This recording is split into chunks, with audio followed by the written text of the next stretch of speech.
وبركاته. الحمد لله الذي لم يزل ولا يزال، والصلاة والسلام على محمد صلى الله عليه وسلم وعلى آله وأصحابه صاحب الكمال. أما بعد، فقد قال الله تعالى في القرآن المجيد والفرقان الحميد: أما الذين سعدوا ففي الجنة خالدين فيها.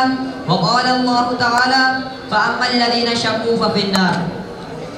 وقال النبي صلى الله عليه وسلم: الدنيا سجن المؤمن وجنة الكافر.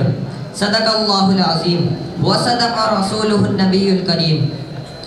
فکر دنیا تجھ کو صبح و شام ہے، اس سے غفلت ہے جو اصلی کام ہے. کچھ دنوں سہلے مشقت دین کی، کچھ دنوں سہلے مشقت دین کی، پھر تو بس آرام ہی آرام ہے. محترم حاضرین، ابھی میں نے آپ کے سامنے قرآن مجید کی 2 آیاتیں پڑھی ہیں. اس کا سادہ سا ترجمہ یہ ہے کہ جو لوگ خوش قسمت ہیں وہ جنت میں ہیں، جو ہمیشہ اس میں رہیں گے. اسی طرح جو لوگ بدبخت ہیں وہ جہنم میں ہیں. اس دنیا رنگ و بو میں جب انسان آنکھیں کھولتا ہے تو دنیا اسے چاروں طرف سے گھرنا شروع کر دیتی ہے. جس طرح کنویں کا مینڈک یہ سمجھتا ہے کہ اس کی دنیا کنواں ہے، اسی طرح کم عقل انسان کے باور کر لیتا ہے کہ اسے ہمیشہ اسی دنیا میں رہنا ہے.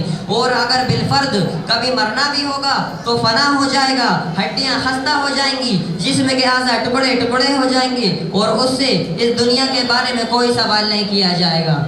مگر اسی دنیا میں انبیاء علیہ السلام تشریف لائے. انہوں نے بتایا کہ یہ تمہارا تصور انتہائی غلط ہے. یہ دنیا امتحان گاہ ہے، یہاں تم آزمانے کے لیے بھیجے گئے ہو. یہاں کی تمہاری ہر حرکت اور ہر سکون کا حساب ہوگا.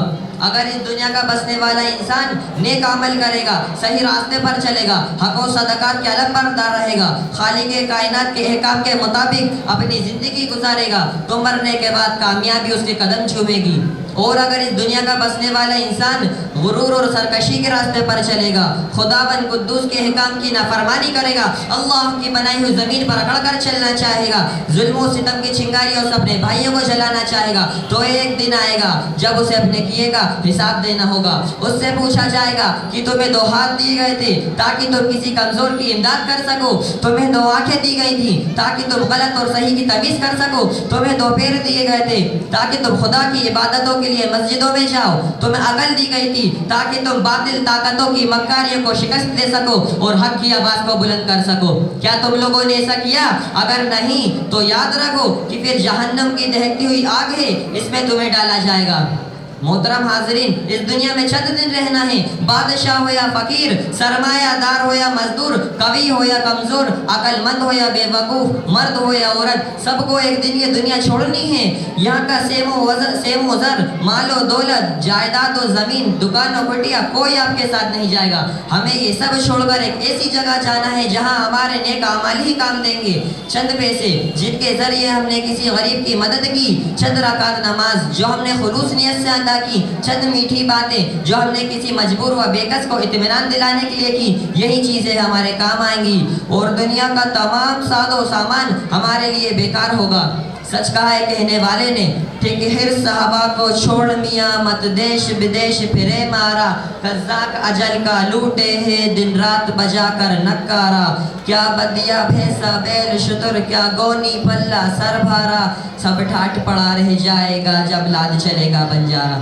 محترم دوستو، جب موت آئے گی تو ہمیں 1 منٹ کی کیا 1 سیکنڈ کی بھی فرصت نہیں دے گی. ہمیں اس وقت کے آنے سے پہلے تیار ہو جانا چاہیے اور اپنا ٹھکانہ ایک ایسی جگہ بنانا چاہیے جہاں ہمیشہ آرام و سکون سے رہیں. وہ جگہ جنت ہے جو مرنے کے بعد ملے گی. مرنے کے بعد والی زندگی کا نام آخرت ہے جو آخر میں آئے گی.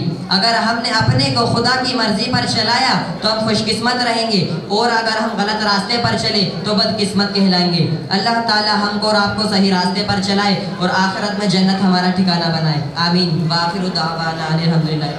السلام علیکم.